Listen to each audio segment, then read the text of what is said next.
Good morning, Austria. I've really got to figure out how to vlog this. So, basically, the reason we're in Austria, for those of you who haven't been paying attention, is that we're taking an audition for the university here. And so today is going to be a day in the life of that preparation, I guess. We're having one of our last lessons for that audition, and we've got to do a whole lot of practice.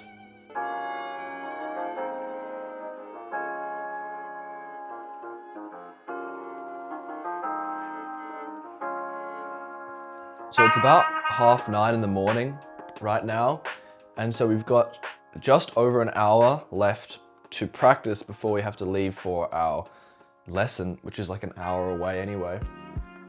I like to play a lot of, where is it? This. I like to play a lot of Dunas, usually, when I warm up. But for the sake of the audition, I think we're just going to be practicing the pieces, because there's a time for working on your technique and getting better, and there's a time for desperately preparing the repertoire as best as it can. And it is getting to that time now.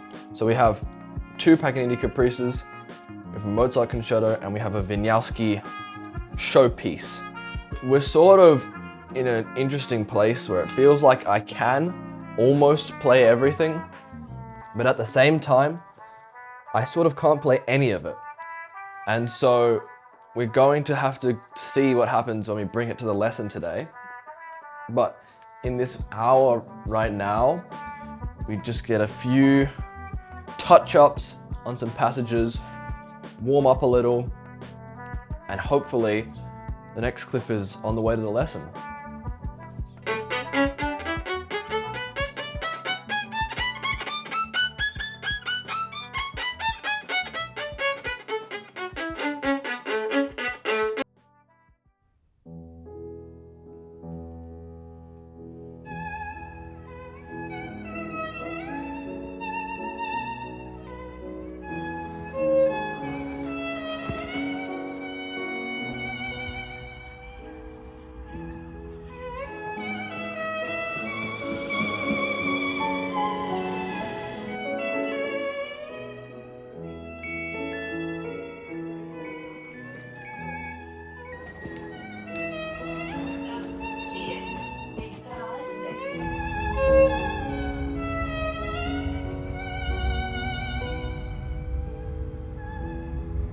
Look at that.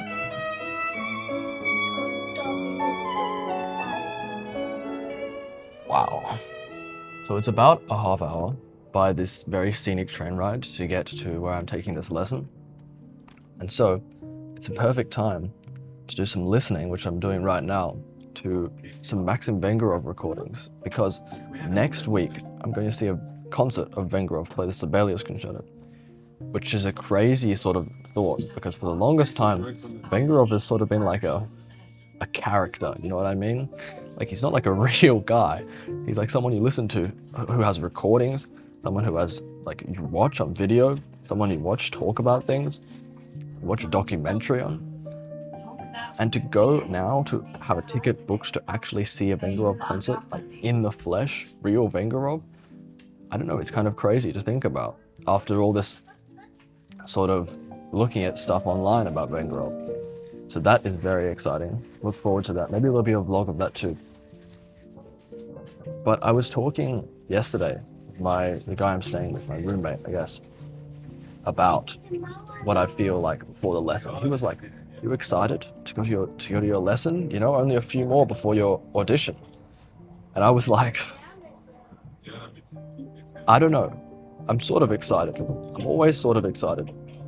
But there's like 2 parts to my mind whenever I have a lesson. First is sort of that I know I should go to the lesson, because I know I'm going to learn a lot. I know I'm going to be a lot better off for going to the lesson.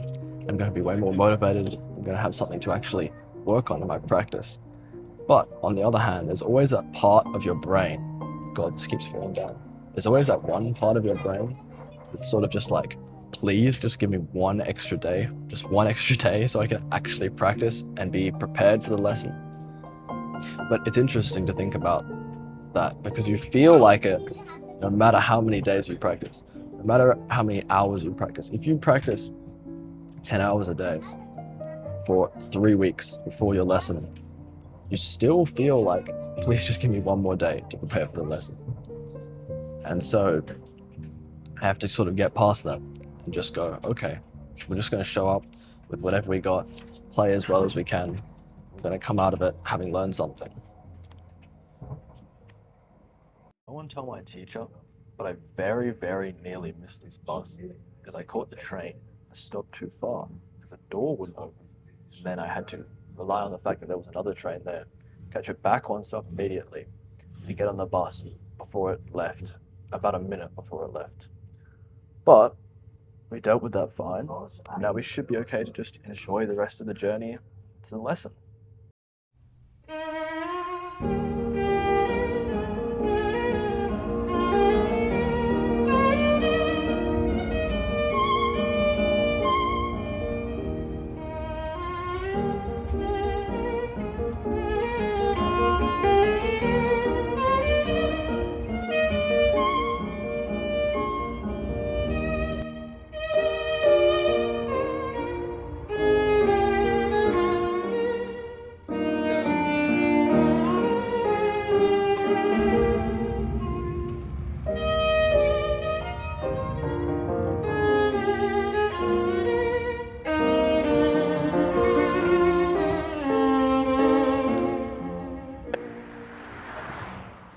Okay, we have some good news and we have some bad news. The good news is that I did in fact make it on time to have my lesson.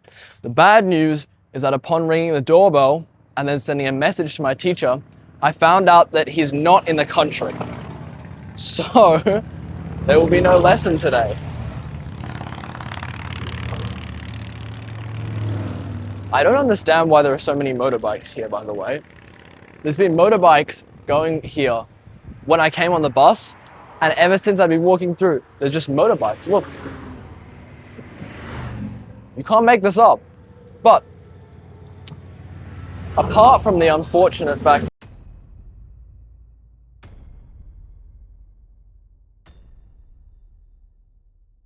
so no lesson today, which is interesting because I was just saying on the way here and yesterday, it would be great if I had just another day to work on everything and actually practice. So I guess we have that extra day or few days now because we won't be having a lesson until next Monday about. So I basically just used 2 hours to do absolutely nothing except spend money on train tickets and go on the train.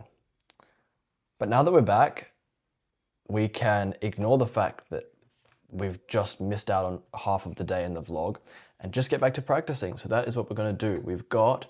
It is currently 1:45 p.m. and so we've got a lot of hours left in the day to be practicing. So we're probably going to spend an hour each, I suppose, on each piece. We're definitely going to try run through everything, which we'll probably see at the end of today. And I'm sure we'll figure out some other things to do.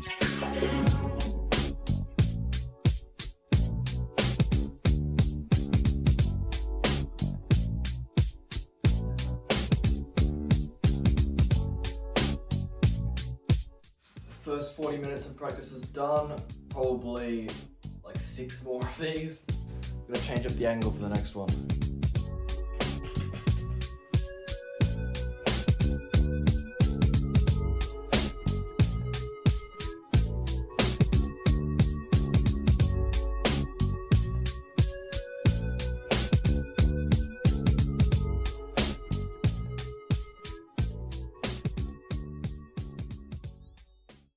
We've just gotten done with the second block of practice. So we've practiced our Mozart and our 14th Paganini Caprice.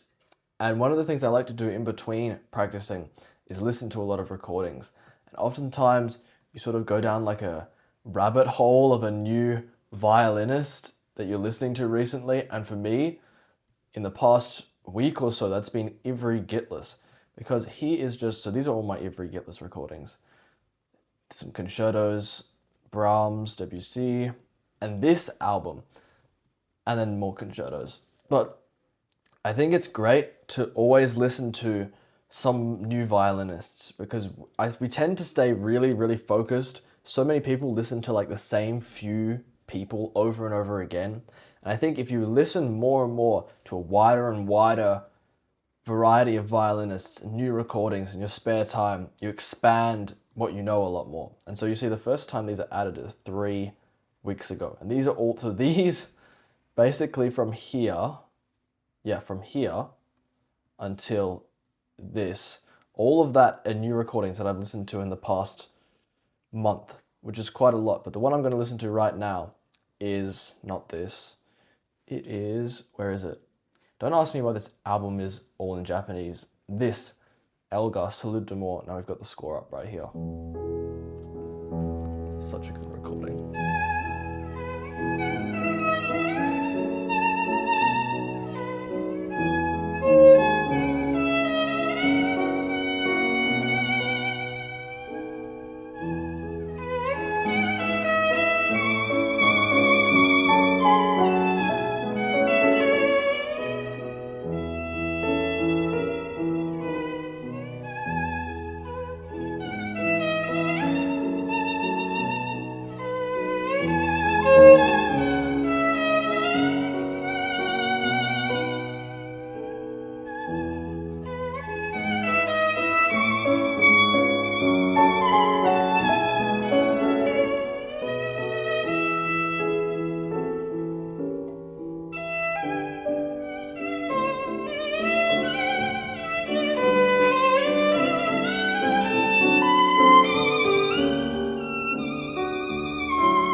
This bit here is the bit I've been completely obsessed with. It is crazy. Just listen, just listen. Ready, ready?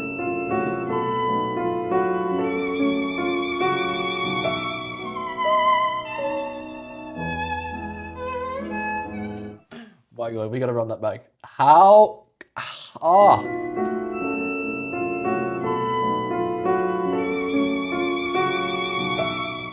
Wait.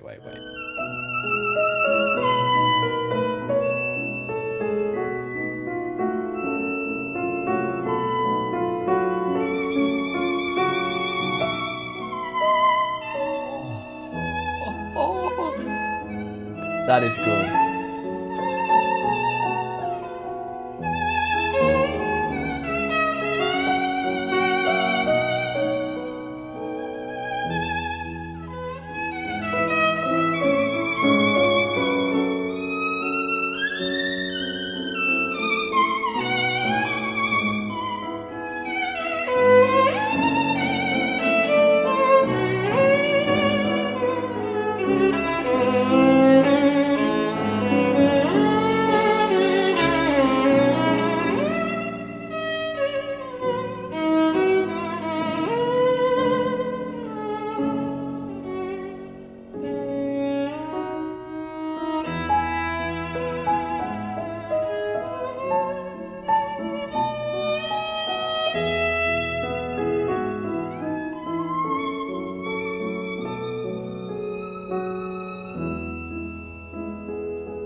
Damn, that's a good recording.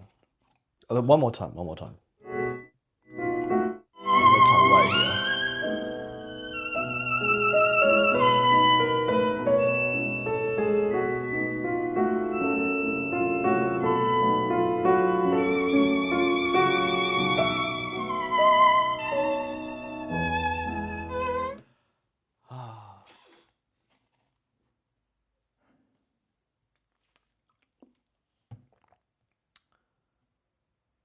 Time to go practice.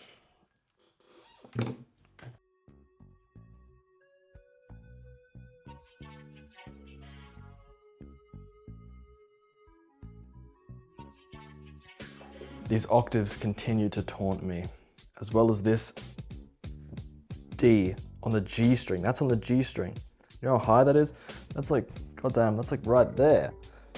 Anyway, Oh, look at this beautiful organization.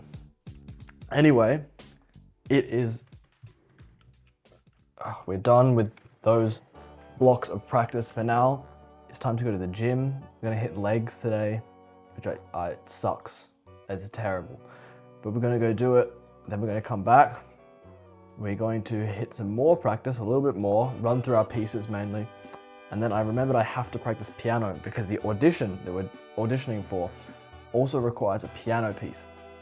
And I haven't had a piano to play on for a while because only have a little keyboard here.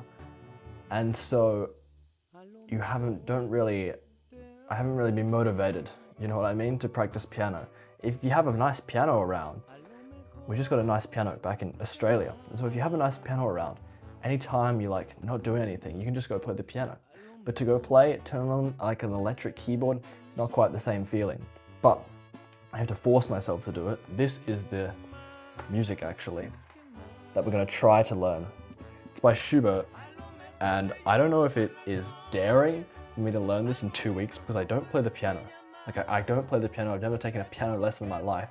I can't play the piano. But look, how bad can that be? Of all the piano pieces, how bad can that be? We're also gonna play some, let's see if I have it, Czerny. This is what I can play on the piano. Czerny 100 Progressive Studies, Opus 139. They're like written for children. And this is not gonna load in time. But we have the Czerny etudes as a backup. So the plan is now we go to the gym, hit legs, and then we come back and practice the piano and run through all our pieces. Let's go.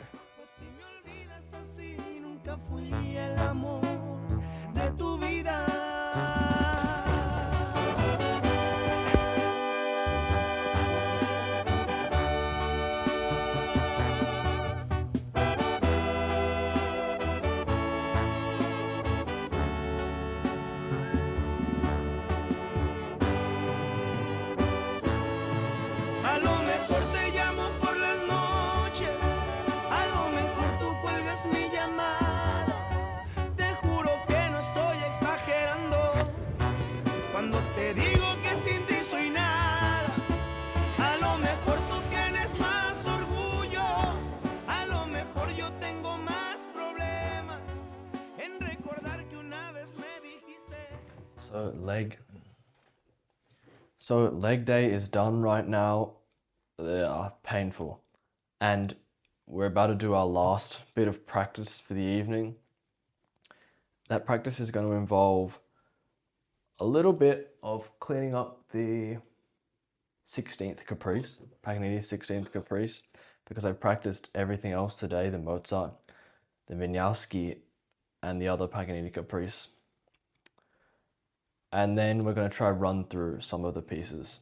This is something that I've been trying to do a lot more of recently, because I think the thing is that we can get stuck, and I've experienced this a lot, that you sort of get stuck on the end of the more technical spectrum. If you have a spectrum of practice, imagine this side is sort of like pure technique. Like you need to like relearn how to play the violin, basically. Your intonation, your shifting, your double stops, purely technical things. And then on the other end, you have what you bring into a performance. That is complete, walk on stage, play. And I think it's dangerous to stay in this sort of comfortable zone and drift towards here, where you're repairing your technique, you're preparing at most just a few passages from a piece, right? You sort of go from base techniques, etudes, scales, studies, exercises, to passages of a piece. But I find that I sort of stay in the zone a lot, where I only get as far as passages of pieces. I don't get to whole sections of pieces. I don't get to running things through, and I don't get to performing live a lot. And I think you miss out a lot. Not only do you miss out a lot, that is also what you have to do at the end of the day. No matter what, you have to the goal is to run something through all the way, to perform it in public. That is the goal in the short term or the long term. The short term being maybe you have to play something in a class or in a concert, next week. But in the long term, the reason we practice the technical things is so that in years down the line, you can perform things for people. You can bring out what you want in the music in front of the audience all the way through. And so I think it's important to realize that you can't just stick to technique and fixing these things, even if you have lots of problems. You can't just stick to the technique and say, oh yeah, I'll do it later, because at some point you'll be forced to run through pieces. And if you haven't played things through all the way through, if you haven't recorded them, if you haven't gotten people, just friends around to have a little audience to hear them, if you haven't done any of that, it becomes a very foreign environment to play those pieces in. And you get a lot of problems that occur that maybe you thought were fine when you just ran through passages. Maybe the easiest parts of the pieces that you sort of glossed over when you're working on the hard passages in your technique. Maybe those are the things that now don't quite come across as well, or you begin to make mistakes in when you bring things to the stage. And so this is important because doing this will help negate mistakes that you have control over. Of course, when you play, there's probably always going to be mistakes, right? Everyone's going to make a mistake at some point, especially when you're learning, and especially when you're in an early stage of playing a piece. If you have to play, 2 weeks into learning something in front of a class, of course it's not going to be perfect. But the thing is that there are some mistakes that will only reveal themselves. You'll only know if things don't work if you actually perform them. And so not performing it, to not go through and actually try to get a run through of a piece, is just to give yourself a far worse chance of making it run properly when you have to bring it to the stage. No matter where you are in learning, the journey of learning in that piece, there is something about trying to make a run through all the way through, picking up from mistakes, making compromises in tempos, in what you're trying to do with the piece, in order to make it through as a cohesive performance. And I think there's a lot of value in that I'm learning. I'm learning there's a lot of value in that process. Hopefully, that can bring us to success in the audition, because in the audition, I will need to walk in and basically play the pieces. I've been told that I pick what I play first, but I don't pick what I play after that. And I've also been told there's a chance they stop me through the Vinyasa at some point, and there's a pretty high chance they just don't hear the recap of the Mozart. But despite that, you still need to be prepared. I still need to be prepared to run those through all the way. And so I think as I get closer and closer, I'm trying to the date of the audition, I'm trying to incorporate more and more of these full run-throughs of pieces, getting through everything, no matter if I mess up, no matter if I have to play the 16th Caprice a little slower than I would have liked, no matter what goes wrong, making it all the way through, being able to just stand up, start playing, get from the beginning of the piece to the end of the piece, and then stop. And I think there's a lot of value in that. Like I said, both short-term and long-term, because in the long term, this is what we do it for. This is why we are practicing, right? So we can bring this to the audiences in whatever format. Maybe it's a smaller audience, maybe it's just friends, maybe it's, on a big concert hall stage, maybe it's in an orchestra, maybe it's in a quartet. But all of those require you to be able to bring a piece from the very start to the end, play through the whole thing, no matter how many technical flaws you have. And so it's something of a lesson to learn how to balance this, perfecting your technique, perfecting the passages in the piece, and making some inevitable compromises when you bring it all together as one thing. And so we're going to go run through those pieces and then go to sleep.